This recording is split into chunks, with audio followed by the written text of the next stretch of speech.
Minħabba t-temp sabiħ li offrit il-ġurnata tal-ħadd, diversi nies iddeċidew li jqattaw din il-ġurnata l-kwiet ħdejn il-baħar. Net News dar il-bajja tajn tuffieħa fejn stajna ninnutaw li l-maġġoranza tan-nies jidhru li jobdew ir-regoli tal-awtoritajiet tas-saħħa. Dan minħabba li n-nies ma nġabrux fi gruppi ta' aktar minn 3 persuni. Nies li tkellmu ma' Net News stqarrew li finħawi oħra madwar Malta f'ċerti ħinijiet matul il-ġurnata kienu nnutati diversi nies li nġabru fi gruppi żgħar.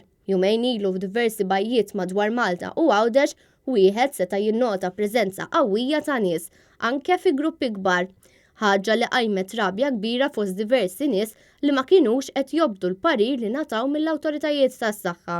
Matul il-jumejn li għaddew, il-Pulizija għamlu diversi ispezzjonijiet madwar Malta u Għawdex fejn ġew imħarka għadd ta' persuni li ma kinux qed jobdu l-istruzzjonijiet li nataw. Minkejja li kien innotat li f'diversi toroq kien hemm ammont inqas mis-soltu ta' karozzi, dan seta' wassal għal aktar abbuż mis-sewwieqa. Fil-fatt, operazzjoni konġunta bejn taqsimiet tal-Pulizija tat-Traffiku, tar-Rapid Intervention Unit u tal-Special Intervention Unit twaqfu 64 sewwieq u nħarġitilhom taħrika dwar sewqan eċċessiv. Intant l-appelli mis-Supretendent tas-Saħħa Pubblika qed ikomplu ta' kuljum sabiex kemm jista' jkun wieħed jevita li joħroġ jekk mhux biss għall-bżonn.